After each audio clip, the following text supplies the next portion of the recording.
এপিসিসিৰ নতুন সভাপতি হিচাপে দায়িত্ব গ্ৰহণ গৌৰৱ গগৈৰ।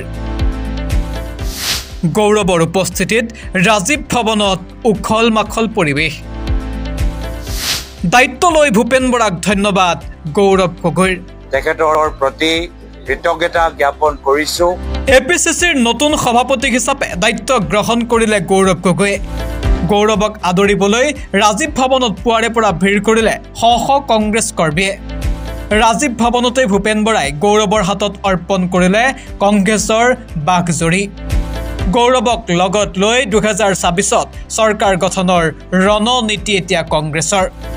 ভূপেন বৰাক গামোচা পিন্ধাই ধন্যবাদ গৌৰৱ গগৈৰ। সমান্তৰালভাৱে গৌৰৱ গগৈকো গামোচা পিন্ধালে ভূপেন বৰাই। ভূপেন বৰাই নিজৰ চকীখন এৰি দিলে গৌৰৱৰ হাতত আৰু তাৰ পাছতেই গৌৰৱ গগৈ উপস্থিত হ'ল গুৱাহাটীৰ মানৱেন্দ্ৰ শৰ্মা ভৱনত। তাতে হাজাৰ হাজাৰ কংগ্ৰেছ কৰ্মীয়েও উষ্ম আদৰণি জনালে এপিসিসিৰ নতুন সভাপতি গৌৰৱ গগৈক। আৰু গৌৰৱ গগৈয়ে সভাপতি হিচাপে দায়িত্ব লৈ বহু কথা কৈ গ'ল। কি ক'লে শুনক গৌৰৱৰ মন্তব্য। বিধান কৰিলে আমি সকলোৱে তেখেতৰ প্ৰতি কৃতজ্ঞতা জ্ঞাপন কৰিছো। প্ৰথম দিনৰ পৰাই প্ৰদেশ কংগ্ৰেছৰ সভাপতি হিচাপে তেখেতে এই ৰাজীৱ ভৱনৰ এক প্ৰদেশ কংগ্ৰেছৰ কাৰ্যালয়ত যোৱা বিধানসভা নিৰ্বাচনৰ পিছত আজি তাৰিখত যি মূল প্ৰশ্ন এলায়েন্স, এই এলায়েন্সৰ প্ৰসংগত সেই সময়তো এটা গুৰুত্বপূৰ্ণ চৰ্চা আছিল যে কংগ্ৰেছ UDFৰ মাজত এলায়েন্স থাকিব নে নাথাকে। এই সময়ত তেওঁ দায়িত্ব লোৱাৰ পিছত এই এলায়েন্সৰ প্ৰশ্নটো প্ৰথমতে আমালোকৰ সকলোৰ লগত আলোচনা কৰি পৰৱৰ্তী সময়ত এলায়েন্সটো তেওঁলোকে ভংগ কৰিলে। লগে লগে যি সময়ত ৰাহুল গান্ধী ডাঙৰীয়াই কন্যাকুমাৰীৰ পৰা কাশ্মীৰলৈকে ভাৰত জোড়ো যাত্ৰা আৰম্ভ কৰিছিল, সেই সময়ত অসম প্ৰদেশ কংগ্ৰেছক এটা নিৰ্দেশ দিয়া গ'ল যে অসম এটা ৰাজ্য হওক য'ত তেওঁলোকে অকলে ধুবুৰীৰ পৰা শদিয়ালৈকে এটা ভাৰত জোড়ো অসম যাত্ৰা কৰক। আৰু সেই যাত্ৰা তেওঁক ওপৰত দায়িত্ব দিয়া গ'ল। সকলোৱে জানে যে আমাৰ দলৰ কাৰণে এটা স্মৰণীয় যাত্ৰা আছিল। আৰু তাৰ পিছত আমাৰ দলটোক বিভিন্ন ক্ষেত্ৰত উৎসাহ উদ্দীপনা সৃষ্টি কৰিবলৈ বিভিন্ন ধৰণৰ প্ৰচাৰ তেওঁলোকে আগবঢ়ালে। চাঙে চাঙে হওক, বাগানে বাগানে হওক, বিভিন্ন ধৰণৰ প্ৰচাৰ আৰু নতুন প্ৰচাৰৰ কথা আমালোকক আহ্বান জনালে যে আগভাগ ল'ব লাগে।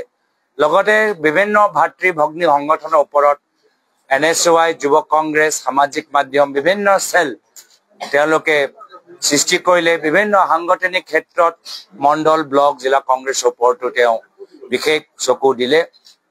আজি মাত্ৰ আমি এটা খোজহে লৈছো। আজি যদিও এজন নতুন ব্যক্তি হিচাপে আমি আসনৰ ওপৰত বহিছো, কিন্তু আমাৰ আদৰ্শ পুৰণি, আমাৰ চিন্তাধাৰা পুৰণি। আমাৰ আদৰ্শ, আমাৰ চিন্তাধাৰা সংবিধানৰ ভিতৰত উল্লেখিত যে সকলোৰে প্ৰতি সমান চকুৰে সমান অধিকাৰ প্ৰদান কৰা, সমান ন্যায় প্ৰদান কৰা, এয়া হ'ল আমাৰ কংগ্ৰেছ দলৰ আদৰ্শ।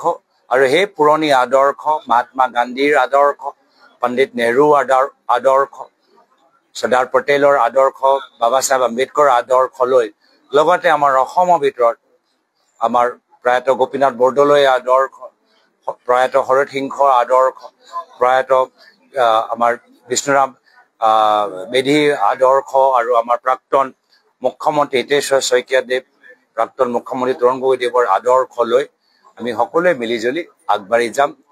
যোৱা 3 দিনৰ ভিতৰত আমাৰ দলৰ নেতৃত্বই আমাক যথেষ্ট প্ৰেৰণা দিছে, আশীৰ্বাদ প্ৰদান কৰিছে। আমি চবকে ধন্যবাদ জ্ঞাপন কৰিছো।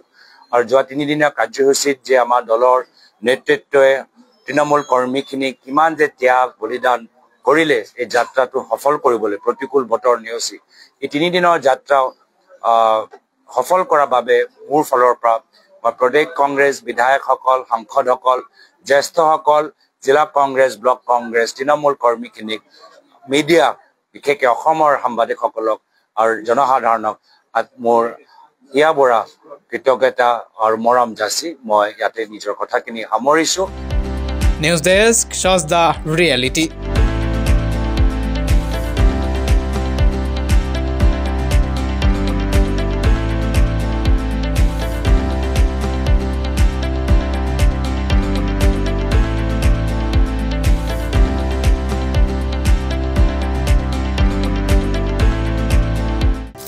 জন্মদিন বা আপোনাৰ যিকোনো বিশেষ অনুষ্ঠানৰ বাবে one stop solution Ambience banquets আপোনাৰ প্ৰতিটো অনুষ্ঠানৰ বাবে এটা শ্ৰেষ্ঠ স্থান গুৱাহাটীৰ finest and luxurious banquet hall Ambience banquets perfect for every celebration for booking contact 7099013417 or visit 5th floor above Reliance Centro RG Burwa Road Guwahati